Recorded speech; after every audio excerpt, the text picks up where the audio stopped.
Hi there, this is Andy from Blessed Man Meditations. Recently, Alex O'Connor from Cosmic Skeptic posted a video containing about 40 arguments for atheism. I have no personal vindictive vendetta against Alex or against any other atheist. I love Alex, and I love all atheists as my fellow people, all created in God's image. But I believe their epistemology is wrong and needs to be responded to. This video will be part of a lengthy series I plan to do in response to each argument Alex makes. So please like this video, comment, and please subscribe. I hope you have a blessed rest of your day. A new, fast-growing Christian YouTube channel, Redeemed Zoomer, put out a video promisingly called All Atheist Arguments Answered in 10 Minutes. Let's see how he does, if it was so obviously against God's will the whole time. The fact that you're against slavery is due to Christian influence. Also, most organizations fighting modern-day slavery are Christian. Okay, to say that I today am against slavery due to exclusively Christian influence is laughable. I know this whole Western ethics are all secretly Christian idea is popular at the moment, but you show me exactly where in your Bible I can find justification for abolishing slavery. I will show you just as many examples and probably more of it justifying the exact opposite and doing so much more specifically. Yes, Christians today may condemn slavery, but if we turned back the clock, got in a time machine and went and visited Europe in a time before abolition, and we tried to abolish slavery, where is the first place that the locals would turn, and plausibly so, to defend it as an institution? I think it goes without saying. This time we're going to respond to Alex's argument about how the Christian influence led to the abolition of slavery.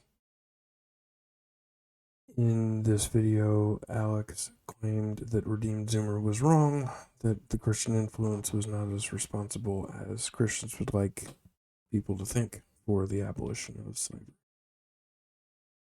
To recap, in the video which Alex made in response to Redeemed Zoomer, Alex plays the quote of Redeemed Zoomer saying that the Christian claims that people, even non-believers today, are against slavery due to the influence of the Christian faith. Alex responds to the quote played by Redeemed Zoomer and says that it is laughable to insinuate that Christians or that people are against slavery due to Christian influence. He says that's laughable. Alex says that the idea that Western ethics are Christian is popular at the moment. Alex asks, where in the Bible does God call for the abolition of slavery? Alex will show more examples of the Bible legislating and condoning slavery.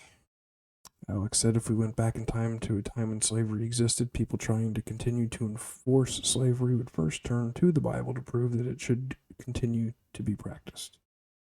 That the people wanting to continue practicing slavery would point to the Bible to show that they should be allowed to continue practicing slavery.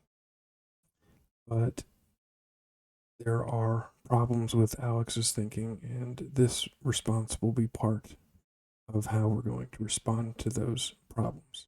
To answer, Alex, what does history tell us? So, to examine this, we're going to look at two separate videos in this response to Alex's claim. And we'll play one and then add notes to it and play the other and include the notes to it. Here's the first one. How Christianity ended slavery. If it were not for Quakers and evangelical Christians, slavery might still be legal in the English-speaking West today. In the modern Western world, every human being is legally free, regardless of race, heritage, religion, mental ability, or economic status. Every person has the fundamental right to the self and permanent emancipation from being owned. No human being can possess another human as property. In the modern West, slavery has no grounding in society and is treated as an abomination. This freedom that many in the West take as a given was not obvious to our predecessors. Slavery has been a stain on mankind throughout the generations. From the dawn of civilization, man enslaved man, nation enslaved nation. There was little reason to believe that slavery was a vice, and perhaps even less of a reason that it could be eradicated. Just as the ancients might have thought it impossible to reach the moon, the eradication of slavery was not even considered in the realm of possibility. It was simply a part of the tragic human condition. It was only when a comprehensive, transmissible, and absolute moral framework was established did any major efforts to terminate slavery commence. The abolishment of slavery in the Anglosphere and efforts to eradicate it elsewhere would have been impossible without Christianity. Slavery has been a common institution since the beginnings of organized civilization. Tribes of hunter-gatherers and nomadic bands have no practical use, as certain criteria need to be met for slavery to be a worthwhile endeavor. The practice requires a minimum population density as well as significant economic surplus. Since these bands and tribes lived sparsely and typically did not store goods in excess quantities, slavery was impractical and implausible. Slavery only became a widespread institution after the agricultural revolution in approximately 11,000 BC. The Sumerian Code of Ur-Nammu, the oldest known legal code, affirms the existence of slavery as a customary practice. Another noteworthy ancient Near East document was the Code of Hammurabi, arranged in approximately 1760 BC. The code is overwhelmingly in favor of bondage, casting the death penalty on those who aid and abet a slave's escape. The Bible's stance on slavery is complicated, especially from a contemporary perspective. The law of Moses in the Old Testament makes no effort to discredit the institution, and in some cases encourages it, but makes exceptional provisions for the safety and well-being of slaves, which were revolutionary for both the time and place. For example, in contrast with the Code of Hammurabi, the law of Moses requires that if slaves should escape from their masters and take refuge with you, you must not hand them over to their masters. Let them live among you in any town they choose, and do not oppress them. However, slavery in the Old Testament was not expressly discouraged, primarily because, like other cultures in the Near East, it was accepted as a common social custom. Joseph, a famed biblical patriarch, was sold into slavery by his brothers. While there were many restrictions and provisions on Hebrews owning other Hebrews as slaves, there were very few provisions concerning the ownership of foreigners as property. The book of Leviticus allows the Israelites to purchase male and female slaves from among the nations around them, and that they may be passed down as an inheritance. While slavery was mainstream in the ancient Near East, the Mosaic Law humanized slaves and provided them with unique privileges. In addition to the aforementioned ban on restating escaped slaves to their masters, the Sabbath commandment helped humanize slaves. The third of the 10 Commandments, which prohibits Israelites from working on the seventh day of a 7-day week, and includes anyone in their households, including foreigners living among them, this signifies that even slaves deserve a rest from labor. This disrupted the common-held belief that slaves were inferior to their masters as human beings and deserved to be treated as such. The sympathy towards the lowest members of society is understandable considering the story of the Exodus, in which, according to the book of Exodus, the Israelites were slaves in Egypt for over 400 years before finally achieving their freedom. Masters who treat their slaves appropriately one day of the week seem more likely to treat them better on all days of the week. The New Testament makes similar assumptions about slavery in the world. The events of the Gospels take the setting of Judea, a province in the Roman Empire, an empire whose economy ran on slave labor. The idea of a society without slaves was a foreign concept to the inhabitants of that time. Jesus made references to slavery in a spiritual sense, calling those who sin slaves to sin, but he makes no comment on slavery as an institution.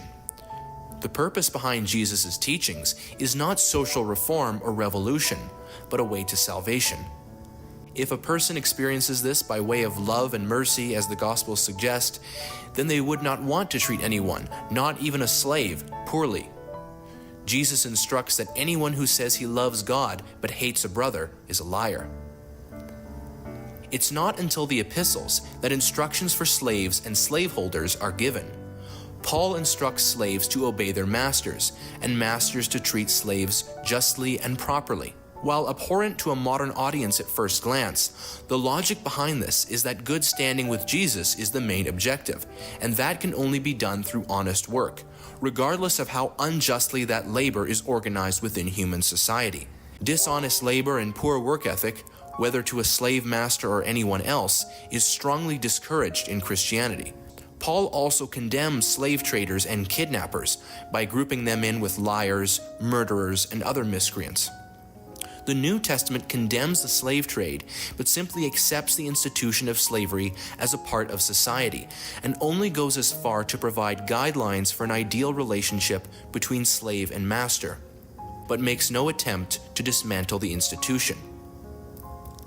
Slavery has existed for millennia and knows no race, as slaves are not taken simply for the color of their skin, but for their vulnerability. People in ancient times, including first-century Judea, did not possess the means to acquire large quantities of people of a different race from across the world. People of the Balkans were enslaved by other Europeans for over 600 years before the first African was brought to the Americas. And North American Indians of the Pacific Northwest raided neighboring tribes for slaves. Nonetheless, the form of slavery that has had the largest consequence on the modern West was the African Transatlantic slave trade.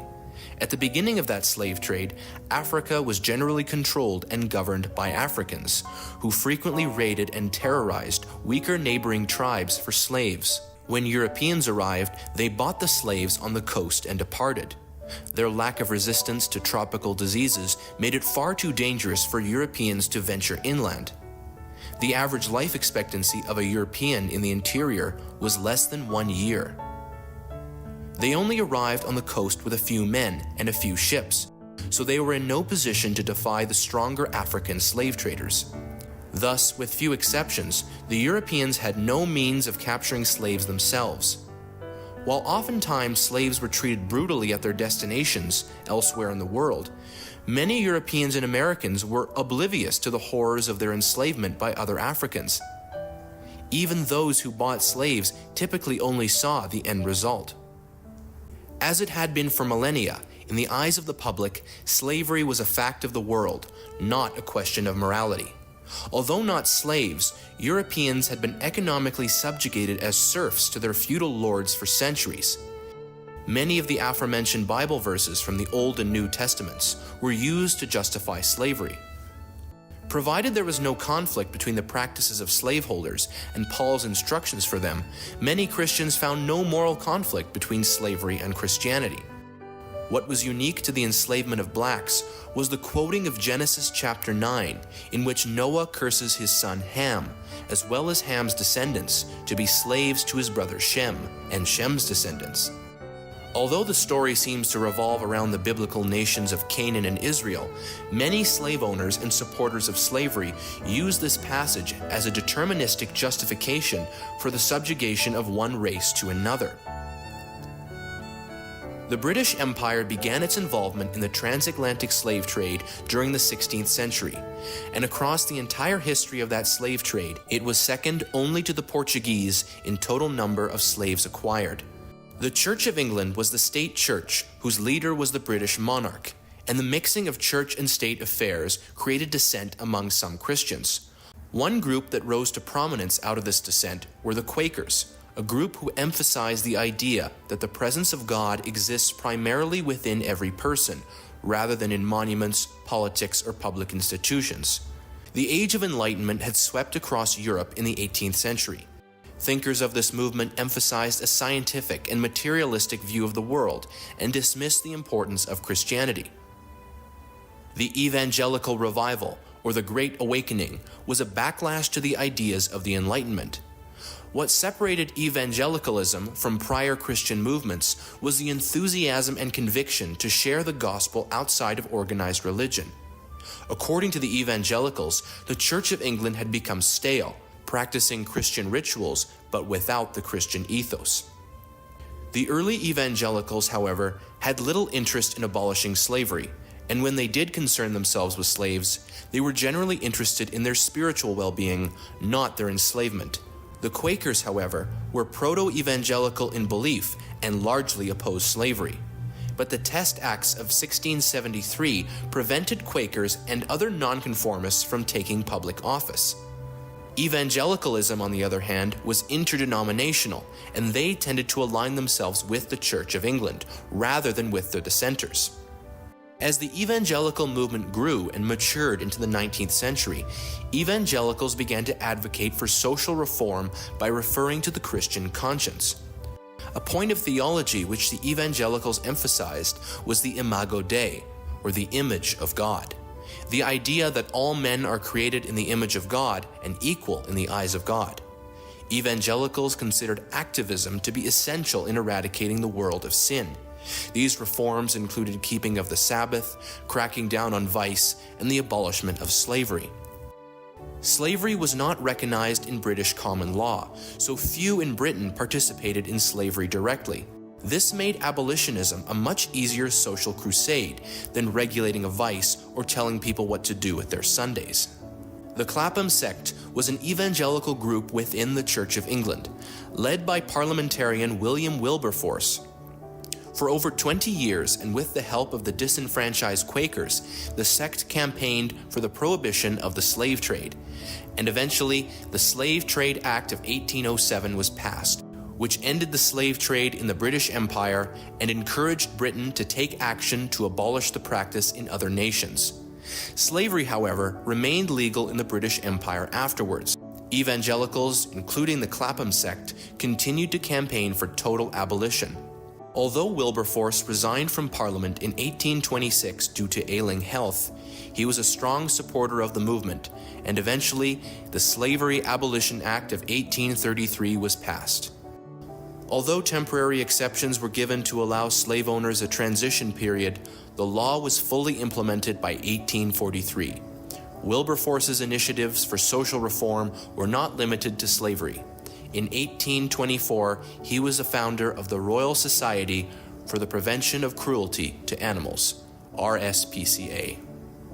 After the slave trade was ended in the British Empire in 1807, the British took to the open seas to fight slavery directly. Beginning in 1808, the blockade of Africa consisted of Royal Navy ships patrolling the west coast of Africa to intercept slave ships.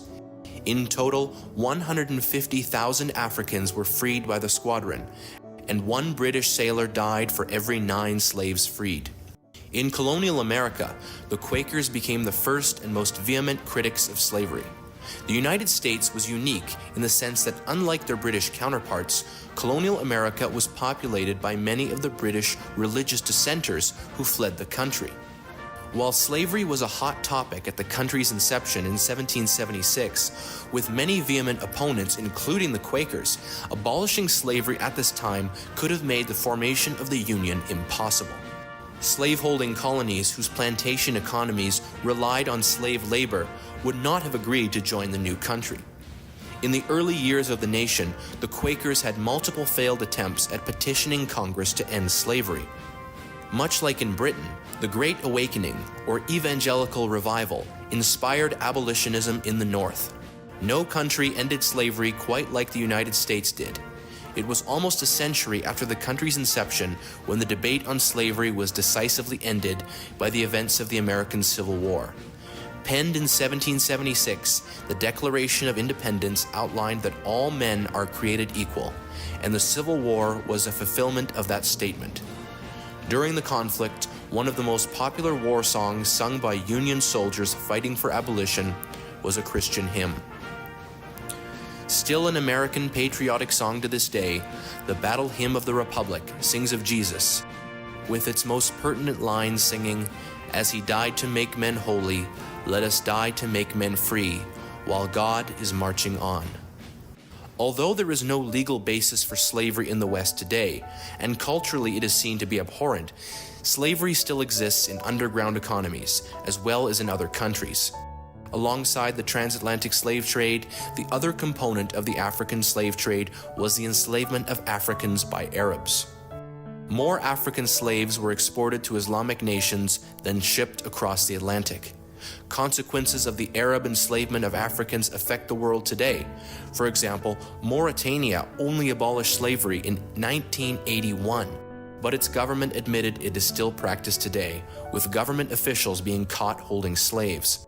Other Islamic countries that still practice slavery include the Sudan, Nigeria, and Benin. In addition, modern slavery remains a world issue. The efforts to eradicate both the conventional form of slavery and its modern equivalent are led by the very countries who in the past used Christian principles to abolish slavery in their own countries. These world leaders include the United Kingdom, the United States, along with most of Europe and the Commonwealth. Slavery has been a stain on mankind, and while it still exists in the shadows, it is no longer an institution accepted as a natural part of humanity. From the beginnings, Christianity took a different approach to surrounding cultures, and while it may be easy to look retrospectively and compare biblical practices to modernity, the biblical commentary was revolutionary for its day. Christianity, with a specific emphasis on evangelicals and Quakers, took that worldview of headway and campaigned for abolition. The wider Christian nations that these reformers called home took unprecedented initiatives to end slavery at home and abroad. If it were not for these Christians or their philosophical underpinnings, the fate of slavery would have been uncertain.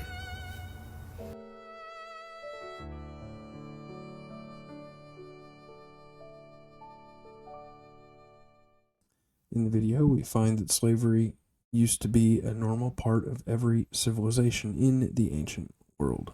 Therefore, if descriptions of the slave practice occur in the Bible, it doesn't mean that the Bible's condoning it. It means that it is describing what's going on in history. For millennia, slavery was a normal routine and expected and a component to all cultures. No matter where in the world you lived, slavery was a part of your normal routine, was expected to exist, and it was just a part of life. This is the reason why the Bible does not condemn slavery, because it was a normal part of life back during the time when the different parts of the Bible were written. It was not yet time to introduce the concept of the abolition of slavery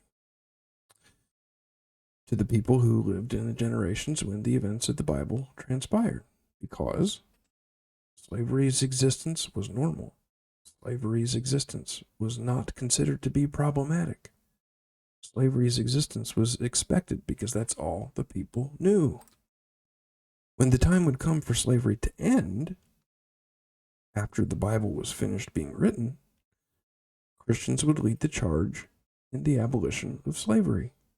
The reason why the Bible does not condemn slavery is because, in the way that Alex and other non-believers would like, is because it was not yet the time that the Bible was written was at a different time in history than when it was time to abolish slavery.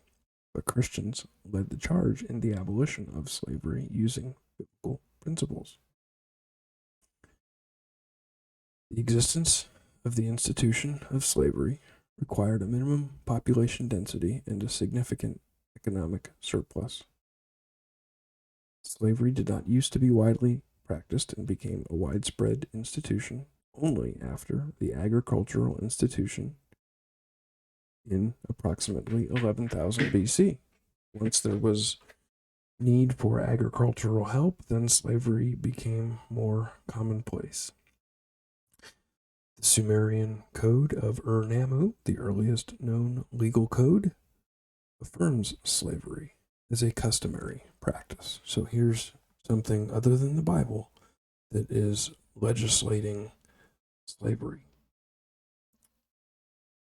The Code of Hammurabi, about 1760 BC, overwhelmingly favors slavery, promising the death penalty for those who help slaves escape. So here's another source outside of the Bible that shows that slavery is a normal part of life. While the Torah makes no effort to discredit slavery, and in some cases encourages it, it does make exceptional provisions for the safety and well-being of slaves. And these provisions for the safety and well-being of slaves were revolutionary for their time. The moral code that was laid down that contained instructions about slavery was not meant to be applicable for all generations of societies. Henceforth, it was applicable for that time, and it was progressively improved for that time. For example, the law of Moses prevented escaped slaves from having to be returned to their masters and discouraged slave oppression. So if the Bible's going to condone slavery, then why is it going to discourage the oppression of slaves? That seems to be an idea that is inconsistent with the skeptical position. However, slavery in the Old Testament was not discouraged because it was accepted as a social custom in those days. That's why slavery wasn't discouraged, because it was accepted. It wasn't time for abolition yet in the timeline of history. That is why it's not that God condones or condoned slavery. Same principle applies to many Old Testament issues about which skeptics have issues. And there's a separate video that's going to include that information. While slavery was mainstream in the ancient Near East, the Mosaic Law humanized slaves and provided them with unique privileges. The commandment to keep the Sabbath implied humane treatment of slaves because they were expected to keep the Sabbath too. Since the Israelites were slaves in Egypt and were treated unjustly while they were slaves in Egypt, God took measures to free the Israelites from their slavery in Egypt. So God recognized unjust conditions. God recognized oppression, and God didn't want unjust conditions. God didn't want oppression. He proved that in the story of the Exodus when he released his people from oppressive, unjust conditions. God acting in this way showed that God expected people to be treated justly, including the very slaves that the Israelites held, because God took measures to release Israel from Egyptian bondage. He wanted them to remember how he treated them and in that environment, and so he wanted them to remember to treat their own slaves justly and fairly. Israelite slave owners would have knowledge from passed down stories and perhaps childhood experience of what life was like as a slave in Egypt. They would have heard from their ancestors about what life was like as a slave in Egypt, and those stories would have been horrific and terrifying, and they would have been such that the Israelite slave owners would not want to repeat those conditions with their own slaves. They would want to make it better for their own slaves.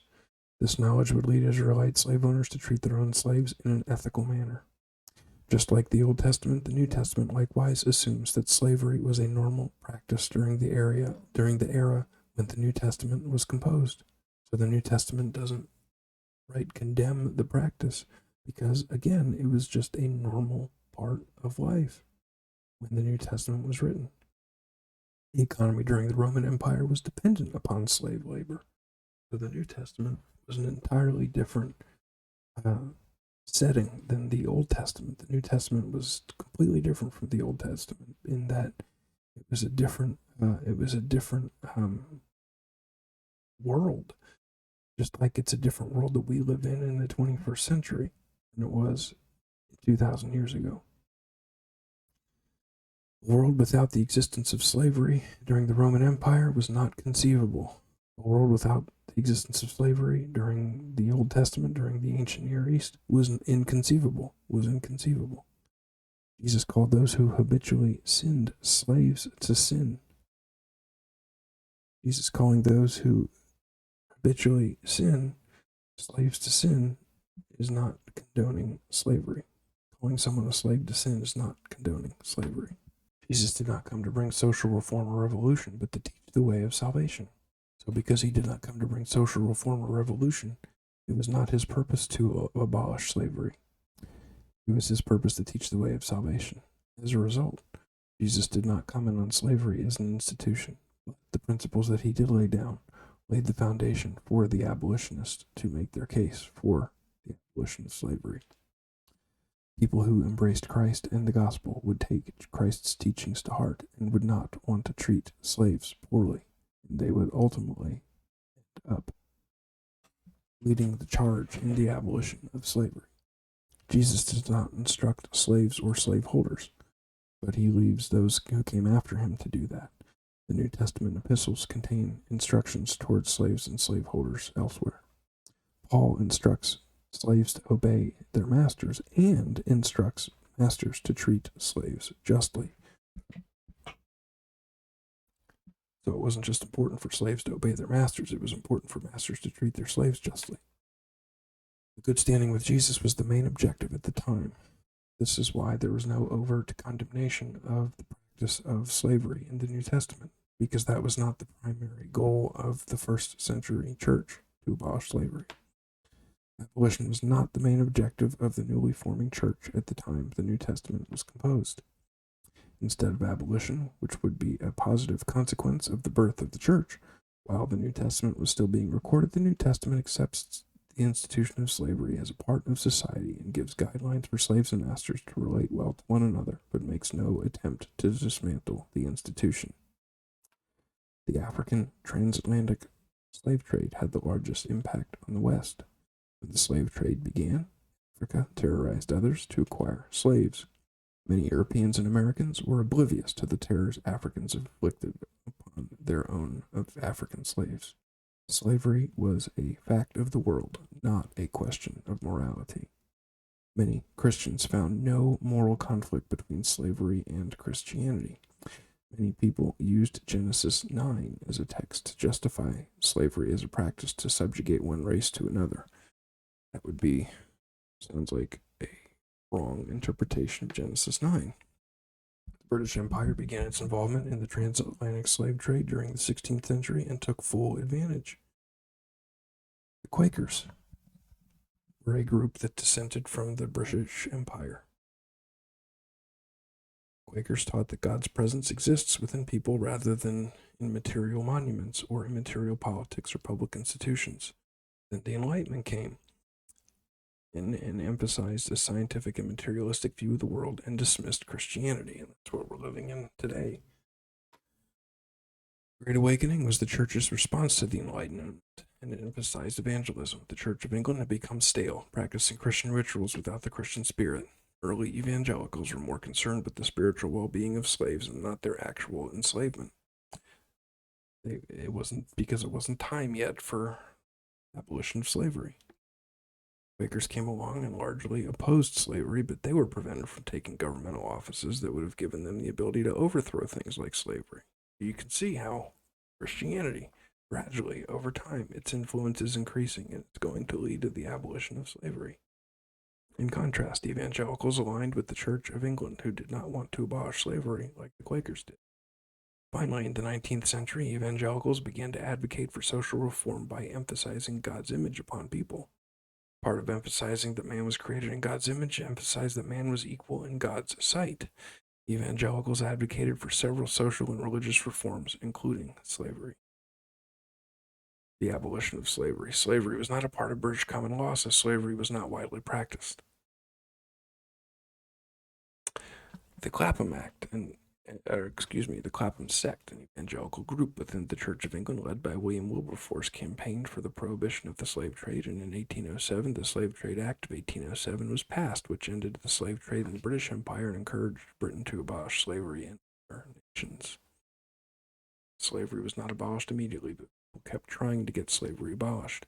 Eventually, after Wilberforce was no longer in Parliament, the Slavery Abolition Act of 1833 was passed and fully implemented by 1843. In 1808, the British Navy intercepted African slave ships and freed 150,000 Africans. In Colonial America, the Quakers became the first and most vehement critics of slavery. Had the Quakers' influence been successful, they could have prevented the formation of the Union. The Civil War could have been prevented. The Quakers petitioned Congress to end slavery unsuccessfully multiple times. Some Islamic countries still practice slavery today. That was the end of the first video. I see the evidence of your good.